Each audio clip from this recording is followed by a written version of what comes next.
बेघर बेटी की महलों के ससुराल में पहली दिवाली।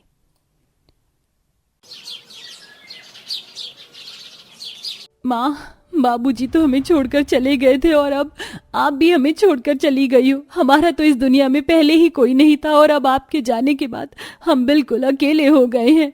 अरे क्यों परेशान हो रही हो? तुम्हारे मामा भी मर थोड़े ना गए हैं। अरे हम जिंदा बैठे हैं, तुम्हें किसी चीज की परेशानी नहीं होने देंगे। चलो आओ मेरे साथ घर चलो बेटी। सुनैना अपने मनोज मामा के साथ उनके घर चली जाती है।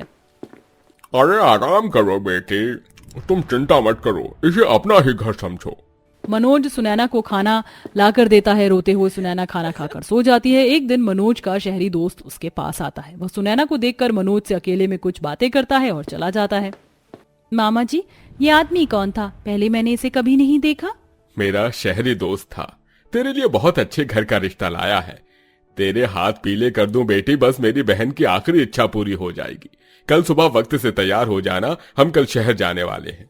अगले दिन सुबह सुनैना अपने मामा के साथ शहर के लिए निकल जाती है। शहर में मनोज सुनैना को अपने साथ एक कोठी पर लेकर जाता है, जहां पर बहुत सारी औरतें थीं और सभी सुनैना को बहुत अजीब लग रही थी। उनके बोलने के बर्ताव से ही सुनैना को अच्छा नहीं लग रहा था। मामा जी, आप मुझे कहाँ लेकर आए हो? तेरे ससुराल लेकर आया हूँ बेटी, आज से तू यहीं पर रहना। कोठी में एक बसंती नाम की औरत पान खा रही होती है। अरे मनोज, बड़े दिनों बाद आया है तू। तुझे तो मैंने बहुत याद किया। ये कौन है तेरे साथ? ये मेरी भांजी है। बड़ी जवान है तेरी भांजी और सुंदर भी। रंग तो इसका सोने सा चमक रहा है। अरे ओ लीला, कहाँ मर गई तू? जरा यहाँ और लौंडिया को कमरे में ले जा। मामा जी, मुझे कहीं नहीं जाना, आपके पास ही रहना है। जाओ बेटी, कुछ नहीं होगा। लीला नाम की औरत सुनैना को अंदर कमरे में ले जाती है। कमरे के दरवाजे पर एक जालीदार पर्दा लगा था। वह पर्दे से झांकते हुए देखती है कि उसके मामा बसंती से पैसे लेकर वहां से चले गए। सुनैना भागते हुए बाहर आती है। रुक जाओ मामा, कहाँ जा रही हो? मनोज पलट कर भी नहीं देखता और चला जाता है। अरे क्यों भाग रही है? पागलों की ढाल पीछे पीछे पैसा लेकर गया है तेरा मामा। अरे बेच दिया उसने तुझे मेरे पास। ये सुनकर अब सुनैना को सब समझ आ गया था। वह बसंती के पैर पकड़कर वहां से जाने की विनती करती रही, लेकिन बसंती उसे जाने नहीं देती। उसके मामा ने जो किया उससे वह टूट चुकी थी। एक दिन वह किसी तरह उस जगह से भागकर वहां से चली जाती है।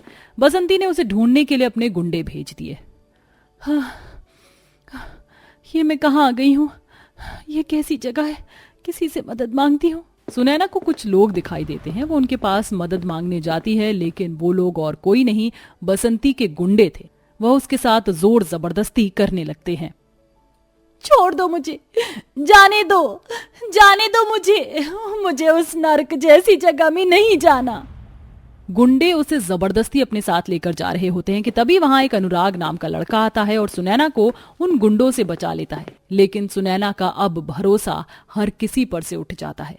वह मौका देखते ही वहां से भागने की कोशिश करती है, लेकिन अनुराग उसे रोक लेता है। अरे सुनो, मैंने तुम्हारी मदद की, कम से कम थैंक यू ही बोल दो मुझे। जाने दो, मैं तुम्हारे आगे हाथ जोड़ती हूँ, मैंने किसी का कुछ नहीं बिगाड़ा। सुनैना डरी हुई और सहमी हुई ऐसा कहते वहां से भाग जाती है। दर दर की ठोकर खाने के बाद कई दिन भूखे प्यासे यहाँ वहां भटक कर सुनैना को एक बस्ती में छोटा सा कमरा मिलता है। महीना पूरा होने पर किराया दे देना, वरना तुम्हें यहाँ से निकाल दूंगी। कमरा तो सुनैना को मिल गया था, लेकिन अब उसे अपने लिए कोई नौकरी ढूंढनी थी। वह नौकरी ढूंढने बाहर आती है तो उसे अनुराग फिर से मिल जाता है। अरे उस दिन तो तुम भाग गई थी, मैं तुम्हें अपने बारे में बता ही नहीं पाया। देखो मैं वैसा नहीं हूँ, मैं बहुत अच्छे घर का लड़का हूँ, अमीर भी हूँ। मेरा पीछा करना छोड़ दो, मुझे किसी से कोई मतलब नहीं रखना। यहाँ शहर में सब लोग एक जैसे ही होते हैं, मैं किसी पर भरोसा नहीं कर सकती।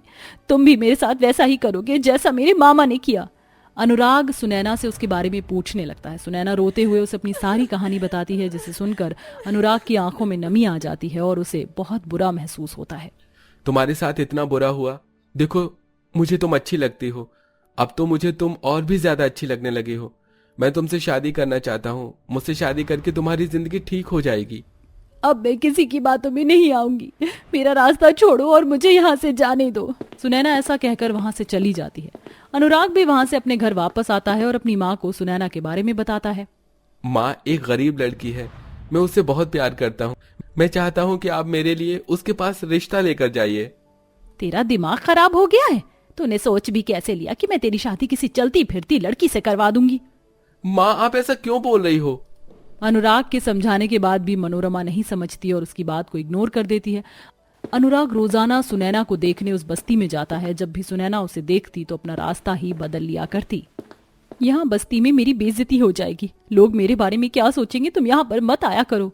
शायद तुम्हें मजाक लगता होगा, लेकिन मैं सच में तुमसे बहुत प्यार करता हूँ। मेरी आंखों में देखो। सुनैना अनुराग की तरफ जरा भी नहीं देखती। वह बस्ती के लोगों को देखती है। वो सभी दिवाली की तैयारी में लगे हुए थे। सबने अपने घरों को सजाया हुआ था। कुछ बच्चे अपनी माँ से अच्छे पकवान की फरमाइश कर रहे थे। ये सब देखकर सुनैना को अपनी गरीब माँ याद आ जाती है और उसकी आंखों से आंसू झलकने लगते हैं। अरे रोना बंद करो, क्यों रो रही हो? सुनैना अनुराग की एक नहीं सुनती और चली जाती है। लेकिन धीरे धीरे अनुराग के रोजाना उसके पास आने से सुनैना भी उसे पसंद करने लगती है। दिवाली से पहले एक दिन वह बस्ती में अपने कमरे में चूल्हे पर अपने लिए खाना बना रही होती है। उसी समय बस्ती में बसंती के गुंडे उसे ले जाने के लिए आ जाते हैं। ये रही, बहुत मेहनत करवाई है इसने, आज तो इसको लेकर ही जाऊंगा। हाँ, आज तो लेकर जाना ही होगा, नहीं तो हमारी मैडम गुस्सा हो जाएंगी। कैलाश और महेश दोनों सुनैना को पकड़ लेते हैं। बचाओ बचाओ, कोई मुझे बचाओ। बस्ती के लोग बस तमाशा देखते हैं, कोई सुनैना की मदद नहीं करता। सुनैना फिर से अपने आप को बेबस महसूस कर रही थी। उसी वक्त अनुराग आ जाता है और उसे गुंडों से बचा लेता है। गुंडों से लड़ाई करते हुए अनुराग के हाथ पर और माथे पर भी चोट लग जाती है। अरे ये क्या, तुम्हें तो चोट लग गई। कोई बात नहीं, ठीक हो जाएगी। सुनैना अपनी चुन्नी का कपड़ा फाड़कर अनुराग के हाथ पर बांध देती है। मैं गलत थी, तुम बहुत अच्छे इंसान हो, मुझे माफ कर दो। मैं भी तुमसे प्यार करती हूँ, पर कभी प्यार का इजहार नहीं कर पाई। तो क्या अब तुम मुझसे शादी करने के लिए तैयार हो? सुनैना सर झुकाकर हाँ कर देती है। दोनों मंदिर में चले जाते हैं। अनुराग जब सुनैना को अपने साथ अपने बड़े से महल जैसे घर में लेकर आता है तो सुनैना हैरान हो जाती है। एक बार पहले भी कोठी के अंदर गई थी, वहां मेरे मामा ने मुझे बेच दिया था, और अब ये महलों जैसा घर। अनुराग सुनैना के ये कहने पर उसका हाथ पकड़कर उसे अपने महल जैसे घर में ले आता है। घर बहुत आलीशान होता है। सुनैना की नजर घर से जरा भी नहीं हट रही थी। माँ, आज से सुनैना इस घर की बहू है। अनुराग अपनी माँ को सुनैना के बारे में शुरू से आखिरी तक सब बताता है, जिसे सुनकर मनोरमा को बहुत बुरा महसूस होता है। बेटा, तुमने बहुत अच्छा फैसला किया। मुझे आज तुम पर बहुत गर्व है। तुमने एक बेघर बेटी को सहारा दिया, उसे ये घर दिया। आज मुझे अपने खून पर नाज होता है। अगर तुमने अपनी पसंद को चुन लिया है तो मुझे तुम्हारी पसंद पसंद है। इस तरह मनोरमा सुनैना का बहुत अच्छे से गृह प्रवेश करती है। दिवाली का त्योहार आने वाला होता है तो मनोरमा अपनी बहू को बहुत सारे महंगे महंगे कपड़े और तोहफे और गहने भी देती है। बहुत सारे सपने सजाए थे मैंने अपने बेटे की शादी के लिए, लेकिन वो पूरे नहीं हो पाए। इसलिए मैंने इस दिवाली पर इस घर को ऐसा सजा दिया है कि ये घर महलों से भी सुंदर लगेगा, और इस दिवाली को तुम अपने इस आलीशान घर में खुशी से मनाना। ये सुनकर सुनैना रोने लगती है। उसने महंगी सुंदर साड़ी गहने पहने हुए थे। मेरी माँ के बाद आपने मुझे इतना प्यार दिया कि मैं आपको बता नहीं सकती।